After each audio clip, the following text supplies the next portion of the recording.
ইমাম সাহেব সালাম ফেরাইছে, আসসালামু আলাইকুম ওয়া রাহমাতুল্লাহ, আসসালামু আলাইকুম ওয়া রাহমাতুল্লাহ, আস্তাগফিরুল্লাহ, আল্লাহুম্মা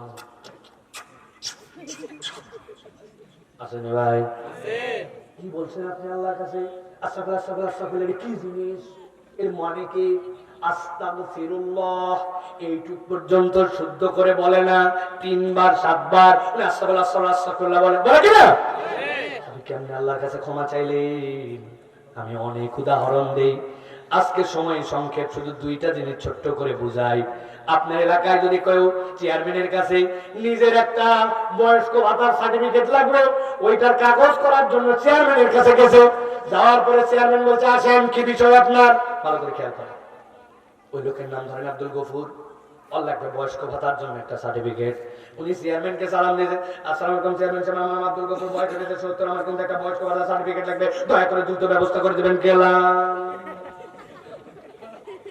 চেয়ারম্যান বলবে পাগলা কোত্থেকে আসছে রে, কিসের আবেদন নিয়ে আসছে, ভাড়ার কথা, বেয়াদব কোথাকার, কেমনে কথা বলা লাগে তাই জানে না, বলবে কিনা?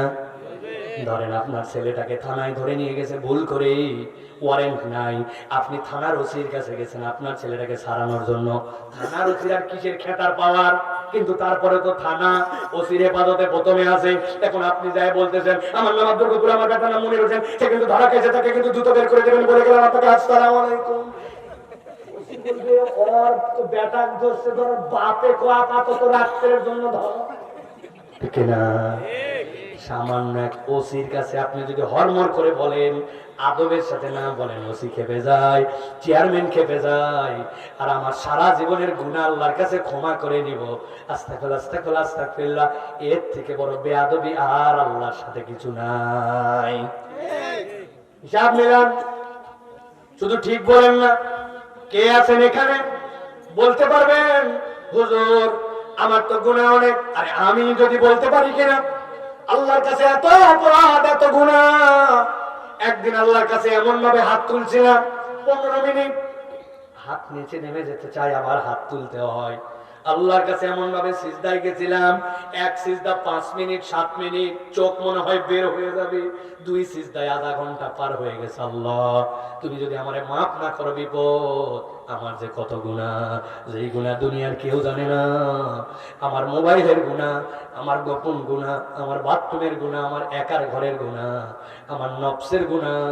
এলাকার লোক মনে করে এত বড় দাড়িওয়ালা হুজুর, এত বড় মুরব্বী, পাকে গেছে দাড়ি, উনার তার কোনো খারাপ কল্পনা হয় না, কিন্তু উনার সামনে দিয়ে কোনো মহিলা চলে যাওয়ার পরে অন্তরের মধ্যে এমন কল্পনা এসে গেছে, ওই মুরব্বীর অন্তরের কল্পনা যদি কপালে লেখা পড়তো, এলাকার মানুষ থুতু দেওয়ার জন্য মুখের দিকে তাকাতো না, ঠিক না?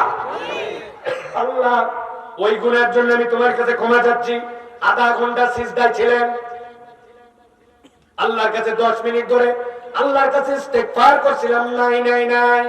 এই জন্য আল্লাহ বলছেন ক্ষমা তো আমি করে দিতে চাই, কিন্তু তুমি ক্ষমা চাওয়ার মতো আল্লাহর কাছে চাও।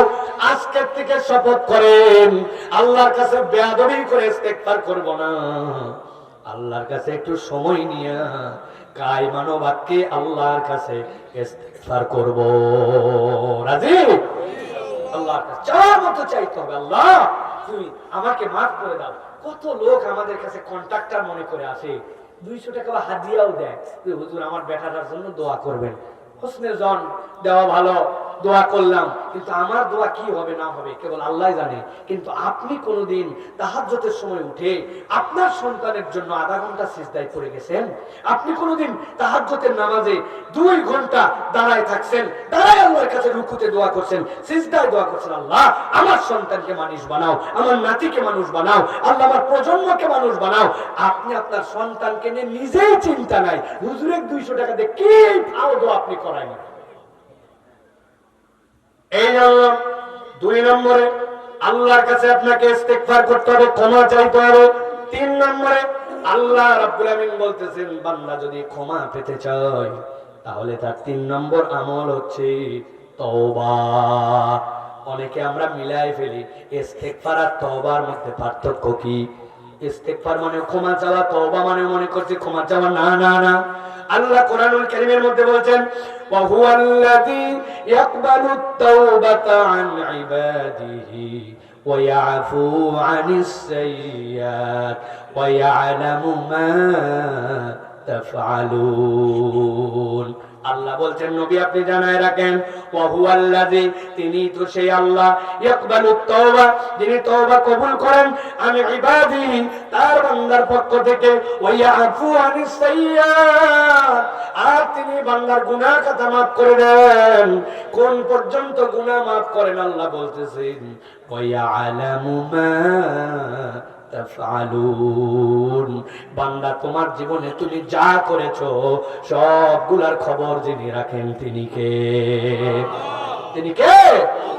আল্লাহ বলছেন সব তিনি ক্ষমা করে দিতে পারেন। কিন্তু নিজেদের আমলের দিকে তাকান, আপনাদেরটা তাকাই না, আমারটার দিকে যদি আমি তাকাই, কত মুরব্বী এখানে আছেন, কত দিক দিয়ে আপনি বড় হয়ে গেলেন। বাড়ি ছিল না, বাড়ি হয়েছে। আগে ছিল মানুষের দোকানে কাজ, এখন নিজের দোকান হয়েছে। নিজের ছেলে মেয়ের বিয়ে হয়ে জামাই হয়ে গেছে। কিন্তু হিসাব করে দেখেন, এক জায়গায় আপনি আমি একটুকু আগাই নাই। মক্তবে থাকা অবস্থায় 10টা সূরা মুখস্থ করছিলাম, আলাম তারা থেকে সূরা নাস। আমার বয়স 10 থেকে বেড়ে 60 হয়েছে, 50 হয়েছে, 40 হয়েছে, যুবক 25 হয়ে গেছে, কিন্তু 11 নম্বর সূরা 40 বছরের মুখস্থ হয় না। আরো ভুলছে কতগুলা। মিলান, হিসাব মিলান, একটু বাড়িতে যাই মিলায়েন। সুবহানাকাল্লাহুম্মা বিহামদিকা ওয়া তাবারাকা ইসমুকা তাআলা জাদ্দুকা। এলাকায় মুরব্বি মাতব্বর, উনার উপরে কেউ কথা বলতে পারে না। হাজী সাহেব সানার অর্থ জানে না, দোয়ায় কুনুত ছাড়া র‍্যান্ডমলি বেতের নামাজ পড়ে যাচ্ছি। লোকের জানাজার পিছে দাঁড়াই, জানাজার দোয়া পর্যন্ত শিখে নাই, অথচ নিয়ত করতেছে আল্লাহ আমারে জান্নাতে নেওয়ার জন্য সৃষ্টি করছে, আমি জান্নাতে চলে যাব। জান্নাতে এত সহজে যাওয়া যায় না, ঈমানের সাথে নেক আমল লাগে, ঠিক না? এই জন্য নিজেদের জীবনে আমরা একটু হিসাব মিলাই, আমার আমল বাড়তেছে কিনা, আমি আল্লাহর জন্য কতটুকু ডেডিকেটেড হচ্ছে, একটু হিসাব মিলাই আমরা। তাহলে 1 নম্বর যেটা বললাম, ঈমানের সাথে নেক আমল, মনে থাকবে তো? এবার চলেন 2 নম্বরে। কেউ যদি আল্লাহর কাছে ক্ষমা পেতে চায়, আল্লাহ বলছেন তাহলে আল্লাহর কাছে তাকে ক্ষমা চাওয়া লাগবে। আমি কিন্তু ধরে বসেছে ভাই, যে কোনো 1-2 জনকে জিজ্ঞাসা করব, যদি মনে করেন বিপজ্জনক এখনই উঠে যান, আর যদি মনে করেন থাকবেন তাহলে কিন্তু শেষে উত্তর দেওয়া লাগবে। 1 নম্বর বলছি ঈমান এবং নেক আমল। 2 নম্বরে আল্লাহর কাছে ক্ষমা চাওয়ার জন্য আপনার লাগবে কি? আল্লাহ বলছেন আল্লাহর কাছে আপনাকে ক্ষমা চাইতে হবে। কি বলছি? এমন কি বিষয়? ক্ষমা চাইতে হবে, জানে না কেডা? আল্লাহ কোরআনে কি বলছেন চলেন। আল্লাহ কোরআনুল কারীমের মধ্যে বলছেন ওয়া মান ইয়ামাল সুআন আও ইয়াযলিম নাফসাহু সুম্মা ইয়াস্তাগফিরিল্লাহ ইয়াজিদিল্লাহ গফুরুর রহিমা।